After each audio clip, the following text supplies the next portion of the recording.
Boa tarde, queridos ouvintes da Rádio Boa Nova.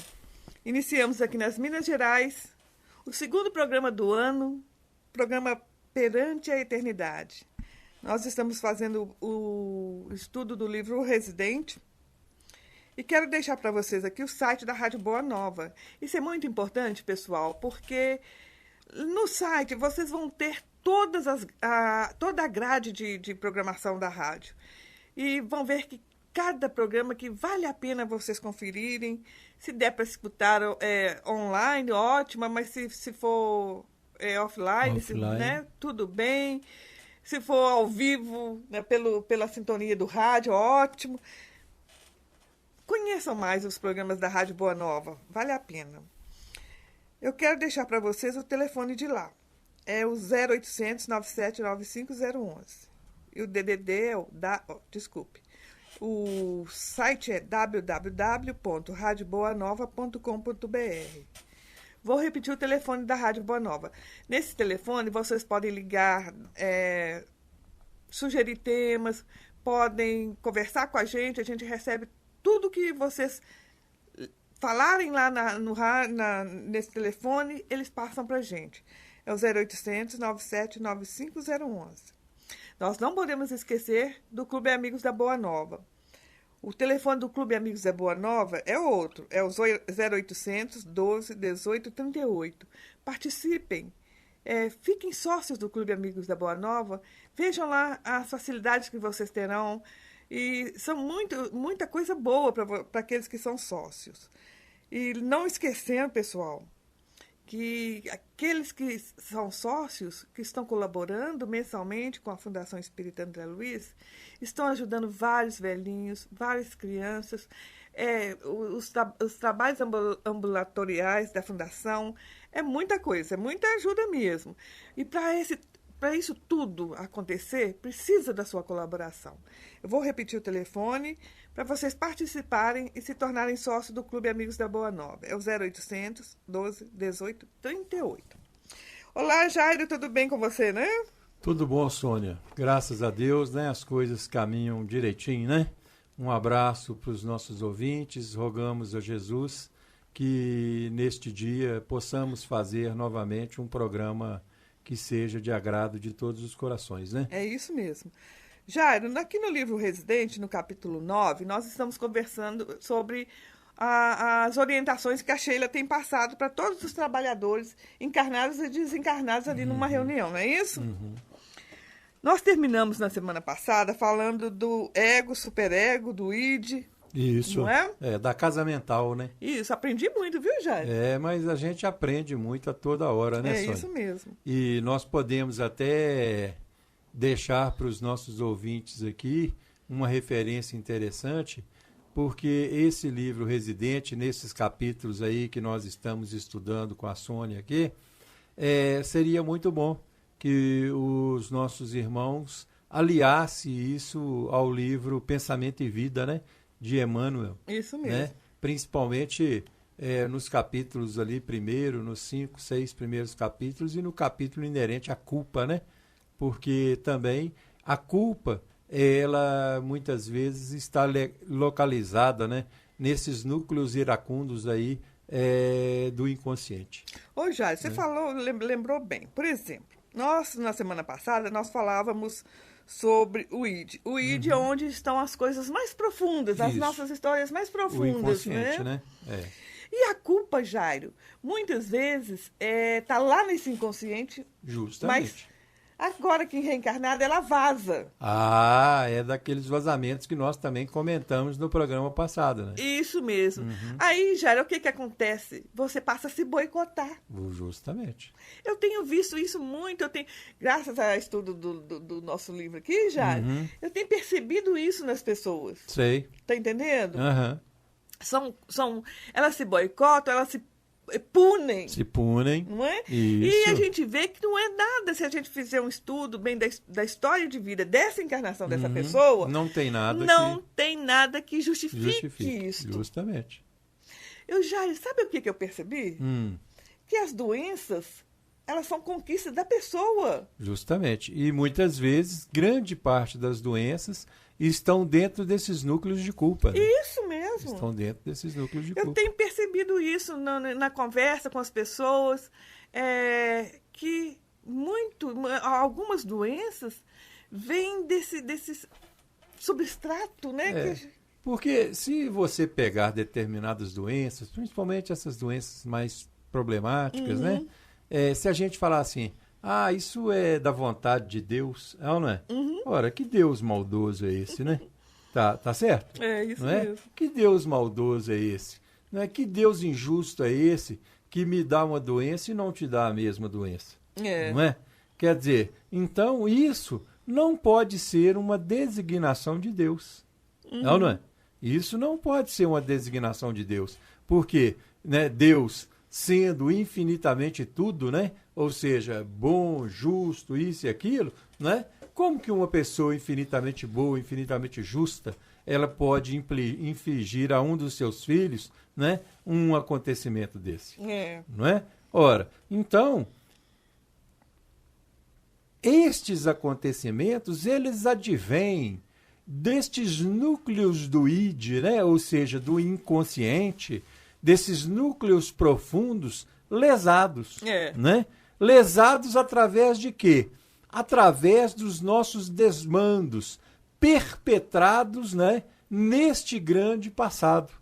Como ela falou aí, né, você leu aí para nós no programa passado. Né? Como quando Sheila falou assim, né? Estas coisas, né, residem, né, nas muitas vidas. Ela diz assim, das muitas vidas. Né? Ou seja, são questões que moram nesse inconsciente profundo. Né? Nesse inconsciente profundo, e que você já pegou o termo aí direitinho, né? Utilizou para os nossos ouvintes aí tranquilamente, que é a questão do vazamento. Né? É uma expressão que a gente faz, né? Muitas vezes a gente vive estes vazamentos, né? E geralmente quando eles acontecem assim em profusão, é um dos momentos que nós tomamos mais remédios nas nossas vidas. É verdade. Né? É um momento que nós tomamos mais remédios na nossa vida, porque é um momento que nos desarticula, né? Fisiologicamente, trazendo várias questões patológicas. Isso mesmo. Né? Ô, Jari, interessante também que, não sei se você já ouviu isto, mas normalmente quando a gente está muito feliz, você já fica com o pé atrás. Justamente. Assim, vai vir alguma desgraça por aí. Tá entendendo? É isso tudo que vem à tona, né, Jairo? Justamente. É você não se sentir merecedora de ser feliz. De ser feliz. Você boicotar a própria felicidade. Né? Isso mesmo. Você fazer esse boicote, né? Não se permitindo ser feliz, e muitas vezes essa não permissão, ela atende a questões que estão dentro desse inconsciente profundo. Ô, Jair, mas o mais triste é quando este inconsciente profundo, ele emerge e você passa a atacar também a outra pessoa que está com Justamente. você. Está entendendo? Porque às vezes ela também faz parte desse inconsciente. Entendeu? Entendo.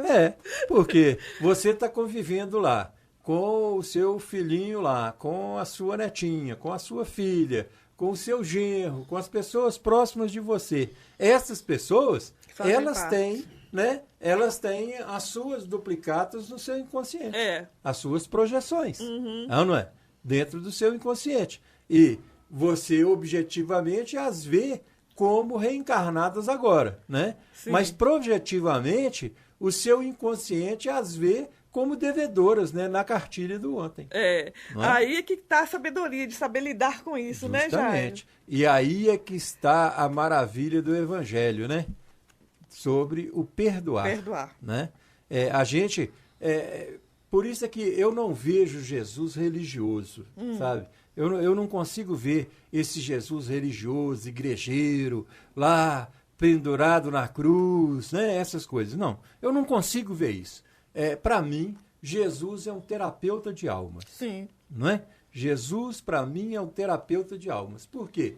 Porque quando aquele diálogo, né, que quando ele diz assim, né? O diálogo precedente, ele diz assim, quando alguém te bater em na tua face direita, né? Dê também a esquerda. Não é? Quando alguém te pedir a capa, ofereça-lhe também a túnica. E se alguém lhe pedir para caminhar 1 milha, não é? Caminhe outras 2. Não é? Ou seja, esse é o primeiro ponto. Por quê? Se alguém te bater em uma das faces, ou seja, quando alguém nos bate na face do sentimento, nós entregamos a essa pessoa a razão. Não é? Quando a pessoa nos bate na face da razão, nós entregamos a essa pessoa o nosso lado do sentimento, não é? Para que essa pessoa ela tenha uma noção de nós por inteiro. Agora, pode ser que ela nos peça a capa. O que é a capa? A capa é aquilo que nos recobre, não é? Que nos protege, que nos ampara contra as intempéries, não é assim? Sim. E nós não vamos dar somente a capa. Nós oferecemos a túnica. Não é? A túnica é aquilo que vem ainda por baixo da capa. Não é? Ou seja, nós nos oferecemos a esta pessoa por inteiro. Não é? E ele diz assim, se alguém te forçar a caminhar 1 milha, caminhe outra. Né? Ou seja, porque a primeira milha da caminhada, ela sempre é da lei. Ou seja, da lei de justiça. Uhum. Né? Quando você está com sua filha, seu genro, seu cunhado, eu com os meus filhos, netos, isso e aquilo, isso é da lei. Uhum. Não é? Agora, à medida em que eu amo essas pessoas, aí é a 2ª milha. É do amor. Não é? Para que logo em seguida, Jesus iria travar um diálogo maravilhoso com Pedro. Né? E Pedro iria dizer a ele assim, Senhor, quantas vezes devo perdoar? 7. Não é? 7. Voltamos a 7. Lá no atrás. Programa passado. Não é? No programa passado. Não é? Voltamos ao 7. Ou seja, 7, ou seja, Senhor, um ciclo fechado.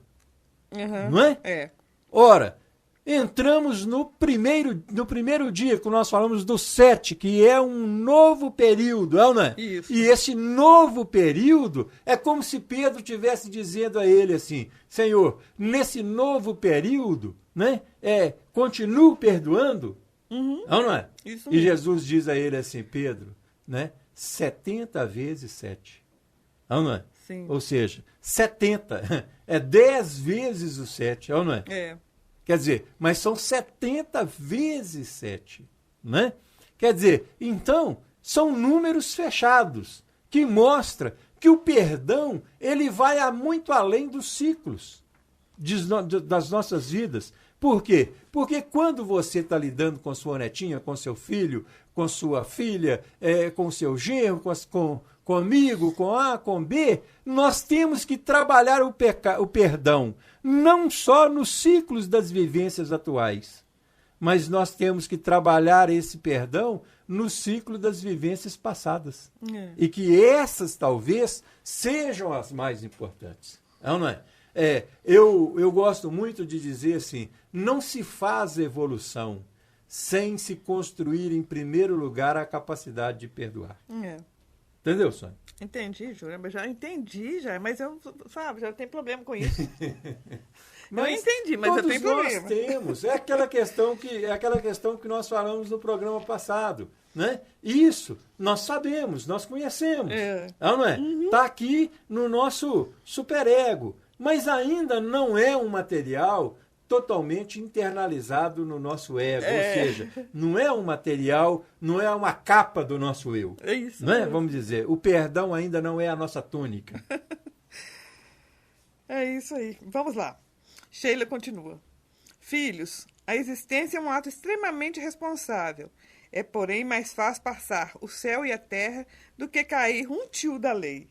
Ao aplicarmos os nossos conhecimentos à consciência em torno do acervo das leis, que tudo regem, tornando-nos sabedores de nossas essências divinas e, assim, cada vez mais responsáveis.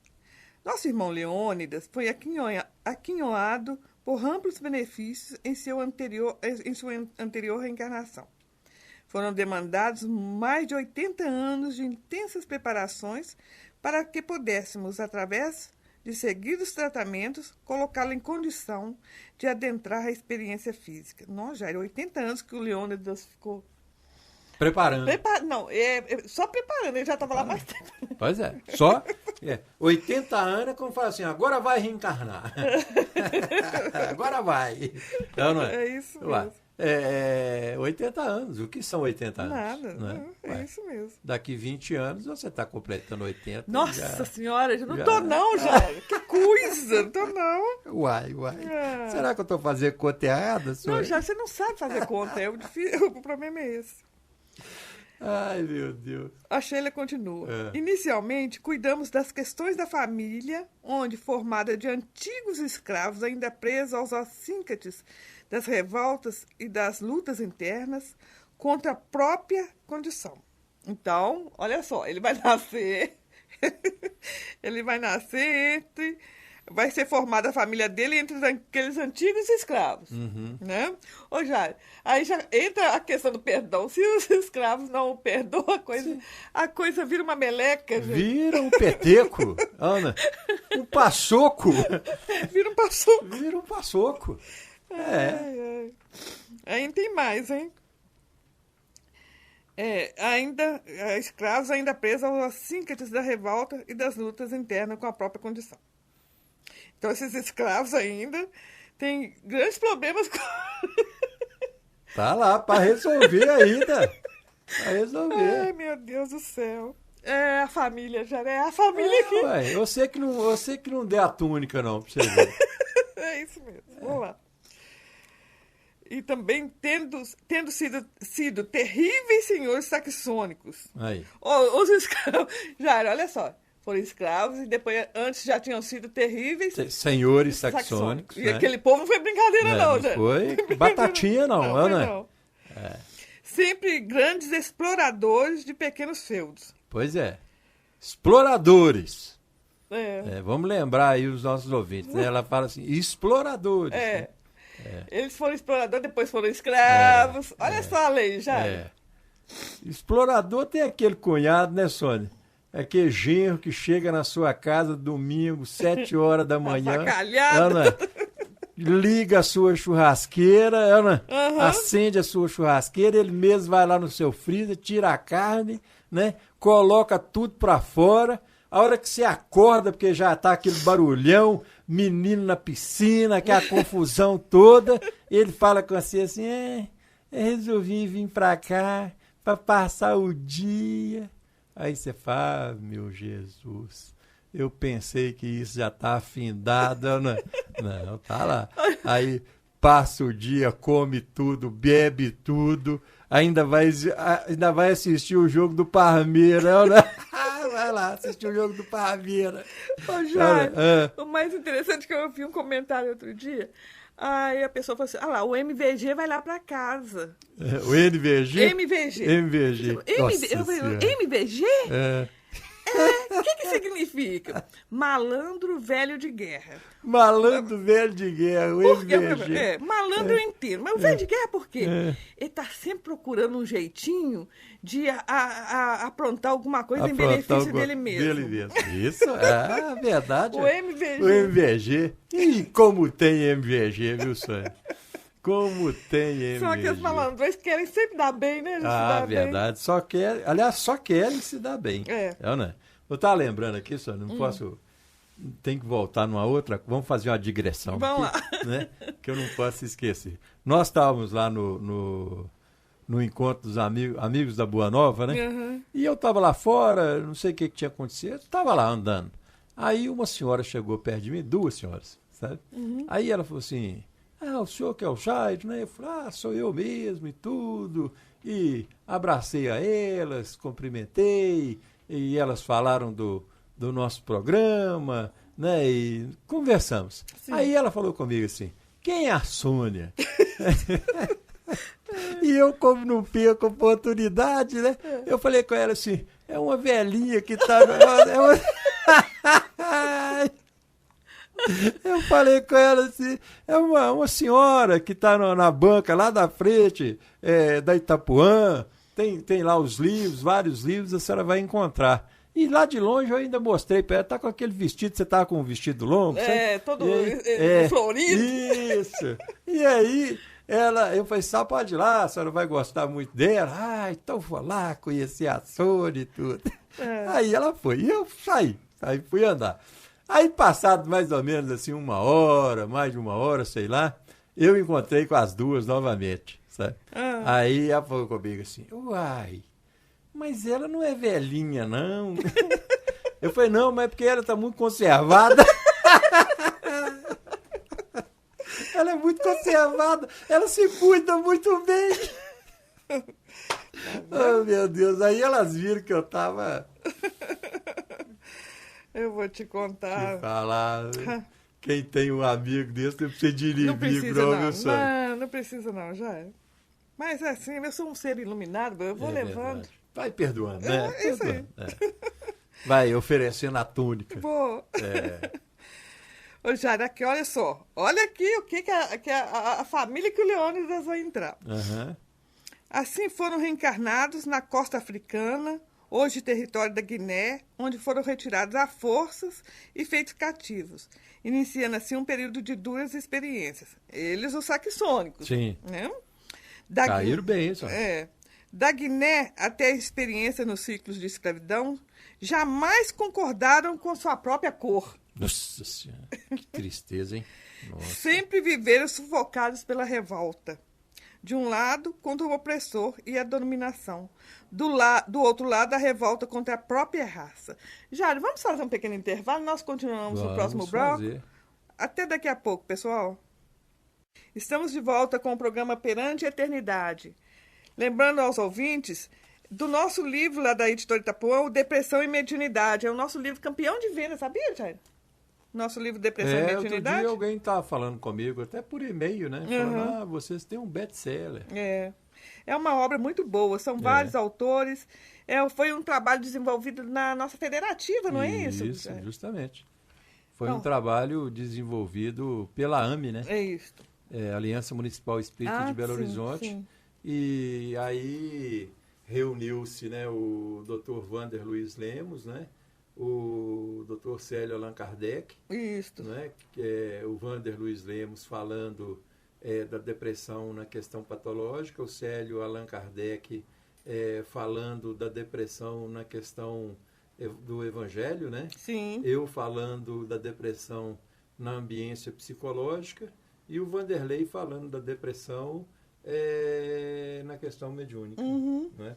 O livro fala dessa forma: a depressão e seu tratamento na ótica espírita. Na ótica espírita de um psiquiatra, de um psicólogo, de 2 dirigentes de reuniões mediúnicas. Isso, justamente. É uma obra... Pessoal, esse livro, Depressão e Mediunidade, é um livro... A espiritualidade sempre fala com a gente que nós temos que ter muito conhecimento sobre esse tema. Um psiquiatra, um psicólogo e um engenheiro, né? Para a gente poder ajudar aquelas pessoas que estão passando por essas dificuldades. O livro chama Depressão e Mediunidade. Vale a pena vocês adquirirem. Entre lá no site da Editora Itapuã, que vocês terão mais informação. O site é www.itapuãeditora.com.br. Vou repetir para vocês. www.itapuãeditora.com.br. Quem quiser ligar para a gente, eu passo mais informações.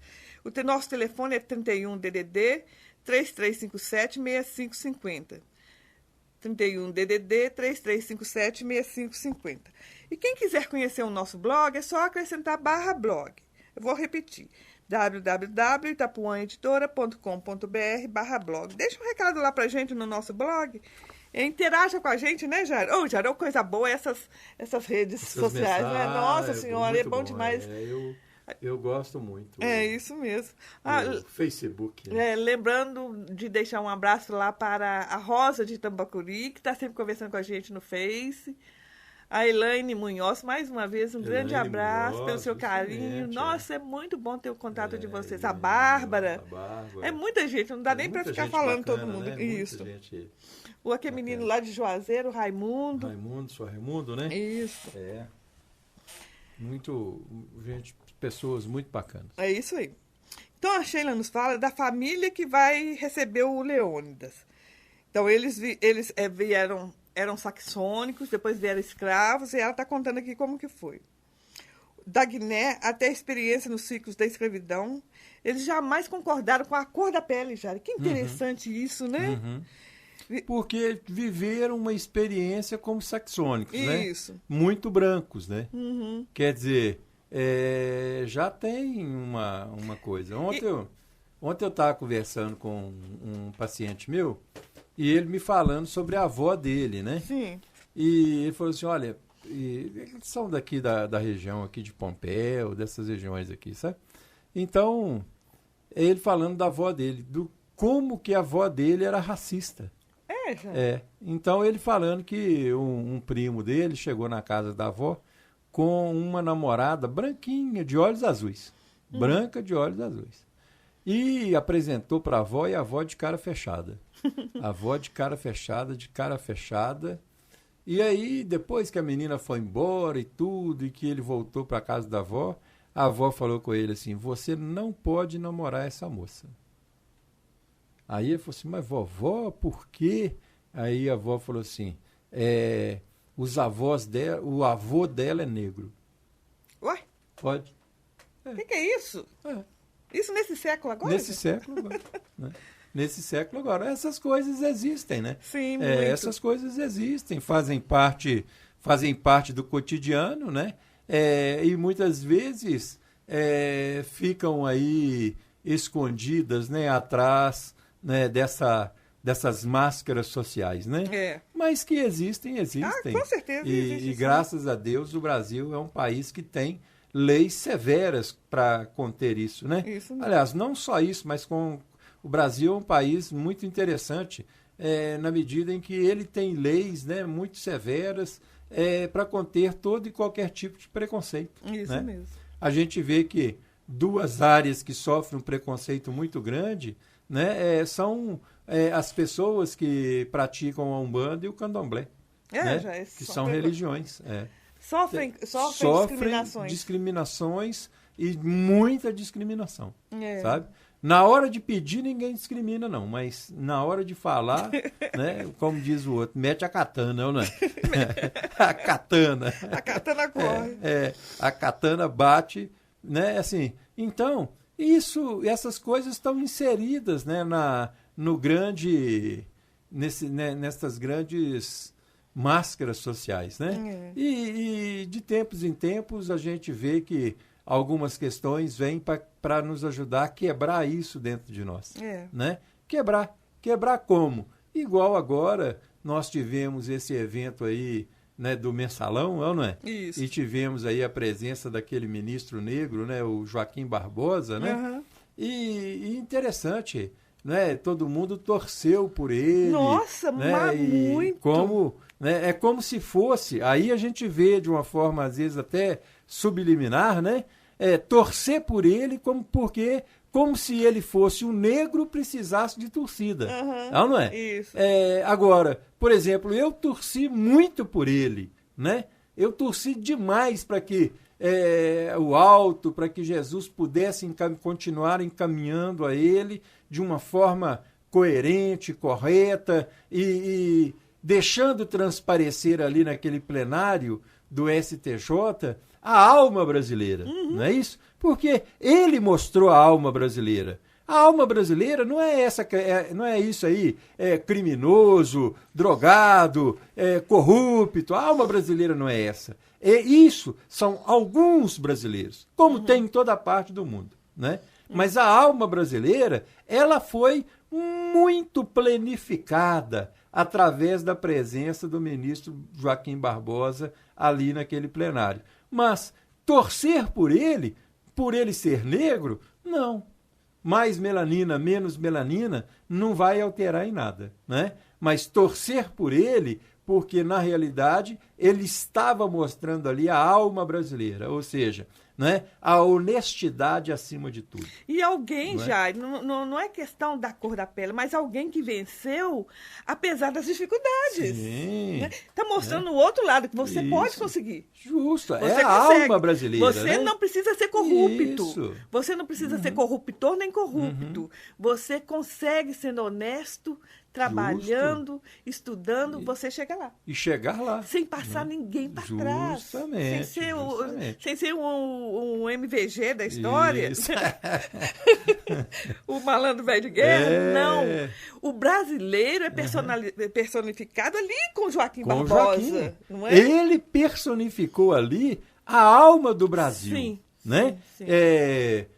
Através, né, vamos falar, porque o político é isso, político é aquilo. Não. Todas as classes têm, às vezes, pessoas que denigrem, né, estas classes. Né? Então, não vamos falar que político é isso, que é isso. Mas dentro do Joaquim Barbosa estava um pouquinho de mim, um pouquinho de você, um pouquinho de vários políticos, de muitos médicos, de muitos engenheiros. Né? E dentro dele ali, e não só dentro dele, mas... né, de todos aqueles juízes que ali estiveram, porque a gente vê que são pessoas, né, de um caráter ilibado, né? A gente vê que eles personificaram a alma deste Brasil. Isso mesmo. Né? Isso mesmo. Ora. Jair, outra coisa. E tem milhares e milhares e milhares de Joaquim Barbosa por aí. Tem muitos Joaquim Barbosa. A gente vê isso, eu falo que eu tenho essa felicidade de encontrar essas pessoas, Jair. Justo. Porque eu atuo em área assim, de dificuldades, né, em aglomerados, e eu vejo isso. Justo. A beleza da alma do povo brasileiro. A interioridade desse povo. Justamente. Né? Nossa, justamente, isso é bom demais. Não é? Quer dizer, isso não foi uma vitória do Supremo Tribunal, é ou não é? Foi uma vitória do Brasil, foi uma vitória de todos nós brasileiros. Isso mesmo. É ou não é? Nós saímos daquele período convictos do seguinte, que né, existem leis, né? E existem pessoas capazes de fazê-las cumprir. Isso mesmo. Né? Então foi ótimo. E não esquecendo que nós temos excelentes exemplos. Nós não temos claro. esses que os maus exemplos são muito poucos. Muito poucos. Muito poucos. É a questão que nós falamos no programa aí para trás sobre a nossa necessidade de gravarmos, né, e de exaltarmos aquilo que não é bom. É isso né? mesmo. Já a Sheila continua aqui, olha. São pessoas extremamente revoltadas, né? Contra a própria raça, uma vez que se apagara o substrato localizado no consciente, no pré-consciente do id. O substrato da rebeldia os levava ininterruptamente a constantes revoltas e frequentes insurreições, agravando ainda mais as condições através de castigos e de suplícios inenarráveis. Ela está falando quando eles aqui como escravos. Né? Uma questão interessante, né, assim, que eu observo na minha prática profissional é que eu não conheço nenhum depressivo, né, que não seja rebelde. É mesmo? Não conheço. Então a depressão está ligada à rebeldia. Nossa, a insatisfação, né? Já, se você pensar bem, se alguma coisa, eu falo que são as depressões de momentos. Alguma coisa que não sai de acordo com o que você quer, Isso. Você fica depressivo? Sim. A não aceitação, né?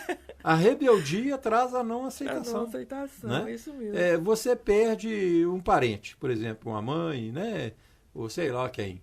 Né? Nós ficamos depressivos, não é? Qual o motivo da depressão? A não aceitação daquela perda. Isso. Não é? Isso mesmo. A não aceitação daquela perda. Você perdeu o ano na faculdade, não é? Por que você ficou depressivo? Porque você não teve responsabilidade? Porque você não estudou direito? Não. Né? Isso porque mesmo. você não concorda com aquela perda. Você acha que mesmo não tendo estudado, você tinha que ter passado. Isso mesmo. Não é? É isso mesmo. Já outro fator interessante, com uma amiga nossa, lá da Alemanha, que estava com câncer. Sei. Aí ela está nos contando a história desde o começo, ela manda por e-mails, né? Ela nos contando a história, que ela quer transformar a história dela em um livro. Aí ela fala que ficou muito depressiva quando descobriu que estava com câncer. Acho que isso é super natural, né? Isso, é uma fase. É né? uma fase. Mas ela decidiu, não, esse câncer não vai me destruir, não. levantou da cadeira, da cama, Uhum. né? Pegou sua cama, pôs debaixo do braço Justamente. e foi caminhar. Isso. E foi caminhar. Hoje ela está curada do câncer. Está curada. É. Pois é. Mas é porque ela enfrentou. Né? Agora, se ela tivesse ficado naquela condição de depressiva, o câncer tinha curado? Justo. Não né? tinha curado. Tinha avançado com mais rapidez, né? É o que mostra aquilo que nós falamos desse processo de adoecimento, né? Está na alma. Não é? Isso mesmo. Ainda Sheila falando sobre esse grupo de pessoas que vão receber o Leônidas. Esse grupo foi recolhido e levado para as terras das Minas Gerais. Ó, gente, lembrando aqui do livro O Quilombo. Uhum. Nosso livro O Quilombo, lá da editora Itapuã, fala muito sobre esses escravos que vieram aqui para Minas. O livro chama Quilombo, Calabouços de Almas. Voltando aqui. Esse grupo foi recolhido e levado para terras das Minas Gerais, onde foram colocados sob a tutela de antigo feitor e exigente senhor de escravos. Esse grupo já não mais na condição de escravo, não é isso, Jair? Eu estou entendendo assim. Não mais na condição. Mas estavam lá com os... Estava lá. Estava lá no meio dos feitores e dos senhores de escravo. Completava o grupo onde as necessidades eram comuns, assumindo assim todos eles o compromisso de trabalharem pelo bem e de construírem a vida através dos esforços pessoais.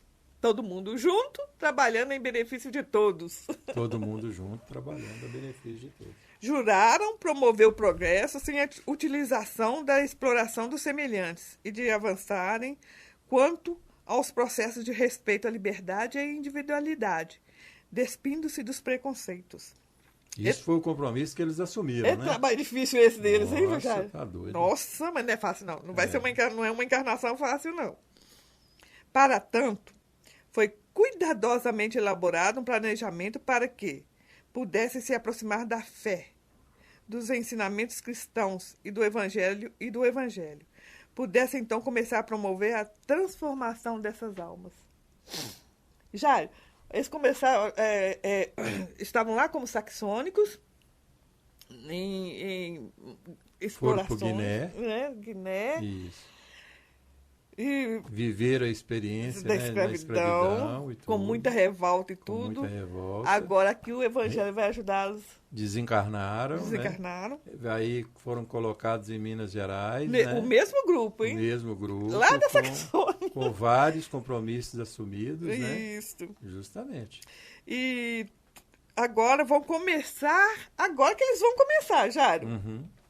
Com a ajuda do Evangelho, agora que eles vão começar a redenção deles. Porque até aí, vamos voltar no nosso programa anterior, né? Lá, nem sei qual mais, que nós falávamos dos 6, né? Até aí eles estavam no 6. Eles estavam tentando abrir o 7º agora. Não é? É um novo ciclo. Um novo ciclo. É isso mesmo. E o novo ciclo, Jário, de ascensão. De ascensão, claro, claro. Nossa, que maravilha, porque né? enquanto você estiver repisando, né? Você está lá no... Você está no 6. No 6. Você não fecha o ciclo. Né? Tão logo se viram nos embates da matéria, quase que imediatamente houve um acirramento dos ânimos. Houve um acirramento dos ânimos. A casa, dividida em mulatos, brancos e pardos, passou a desenvolver o racismo no seu interior. O pai agredia a mãe pela cor, destilando racismo e iracundo sob o manto do álcool. A mãe, em desconforto com a própria cor, de sua parte, destilava ódio e revolta contra a situação. Tão logo foram crescendo, tinham profundas barreiras familiares em torno das divergências étnicas da família. Foi separando em grupos afins, que, entretanto, se uniram na velhacaria.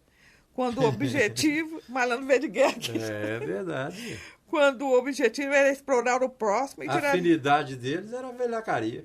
Né? E o objetivo era explorar o próximo e tirarem proveitos pessoais. Olha só, eles aqui já estão na condição melhor, hein? Já estão melhorando. Mas aí é a questão, né? Eles já estão remexendo as áreas do inconsciente, não é? Isso mesmo. Os substratos da velhacaria já estão vazando. Isso. Não é? E eles estão aí prestes a não abrir um novo ciclo. Isso mesmo. Não é? O Jair me fez lembrar da história de Gestas, o bom ladrão Dimas e o bom ladrão Gestas, né? Aí conta a história que Gestas reencarnou junto com Francisco de Assis. E continuava roubando. Olha só, passado quantos anos?